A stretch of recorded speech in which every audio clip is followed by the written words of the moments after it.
Good morning, good morning. Ito yung pagkain ng aso. Yan. Ininit ko.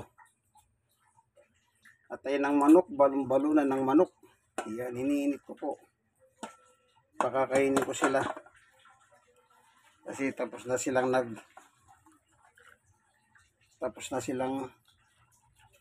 nag-ikot-ikot. Nag-exercise kaming tatlo. Si Summer at Winter. Ngayon ito pagkain nila. Ganyan lang mag-alaga ng aso. Kailangan po masarap ang pagkain nila. Masarap. Atay balunan yan eh. Hindi. Yung leftover nila yan kahapon. Hindi ko sila tinodo. Meron sila kasing alternate. Aussie dog food. Ano po? Ito yung Aussie dog food. Yan. Ganyan ko po kamahal ang ating mga aso. Kakain sila ng atay balon-balunan ng manok at kakain sila ng Aussie. Sige, hanggang dito na lamang inyong kaibigan Jesus Brother Manny Bautista. Ipag-prepare ko na po sila. Ano? Paghahanda na po sila ng pagkain. Ito.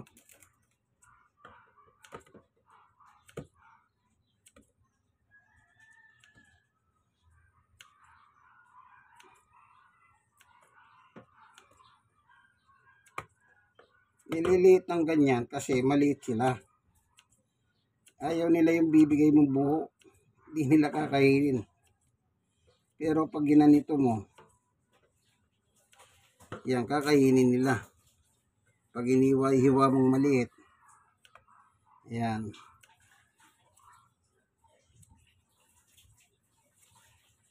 Medyo may konting kahapyan lang yung aso. Eh, ganun po talaga, nag-aalaga ka ng aso. Hindi pagtsagahan mo na. Ito naman yung isa lalagyan. Kasi dalawa sila. Yan. Ganyan lang po ang mag-alaga ng aso.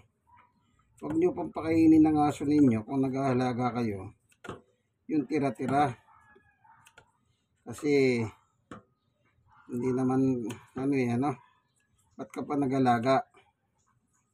Kung pakakainin mo lang sila ng tira-tira, yung iba wala na makuha yung asong laman eh. Pag binitawan ng may-hari yung karne, halos ibigay buto, walang laman. Kaya yung aso sa gutom, pinagtsatsagaan yung buto. Ano po, eh kung minsan kagaya na pag binigyan mo siya ng manok, alam niyo ba yung mga diretsong buto ng manok? Minsan hindi natutunaw sa tiyan ng aso yan at nasusugat sa kanyang bituka. Pag nasugat ang bituka niya, yun, simula na yun. Yan ang tawag nilang pahalam, kaibigan. Kaya kung puro ganito, walang buto, malambot, hindi ka nag-ahalala na pwede siyang matusok. Yan. Di po ba ganon? Dapat ganon tayo. Kayong mga nanonood ng video ito, sana maging ganon din po kayo, sa inyong mga alagang haso. Ang mga haso po, ayop yan. Pero kung talagang naman kayo, meron kayong malasakit sa aso, huwag nyo silang ituring na hayop kasi kung tawagin yan man best friend eh. Best friend pa yan kung pinagmamalupitan mo. Di po ba ganon? Dapat huwag nyo po silang pagmalupitan, haso yan eh. Man best friend, kaibigan mo nga yan eh. Yan, wala na.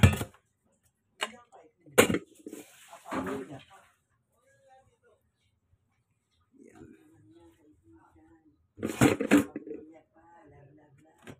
Yan. Siyempre itong aso namin, kasama namin sila sa higahan ni Sister Baby. Yan, dalawa. Okay. Yan, natin sa kanila, iseserve na natin. Pagkatapos, ako muna ang kakain. Ano po, ibibigay ko sila ngayon. Itong pagkain ito sa kanila. At mamaya ako naman yung mag-aalmusal. Kita nyo po, mas nauna pa sila. Kasi ganyan talagang mag-alaga ng mga haso. Inuuna mo muna yung pangangailangan nila bago yung pangangailangan mo, ikaw na nag-aalaga. Okay, yan, naghihintay na. Kasi nga, alam niya kakain siya eh. Alam niya kakain na po siya. Kaya ganun na. Okay, ito. Oh, winter. Oh.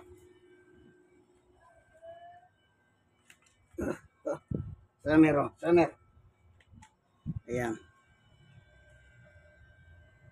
Kumakain na si Winter. Si Summer hindi pa, wala pang gana. Ito naman yung dog food. No. Nandito lang yung dog food. Okay. Ito yung isang pagkain. Mamaya, titirahin ng isa yan. Yan.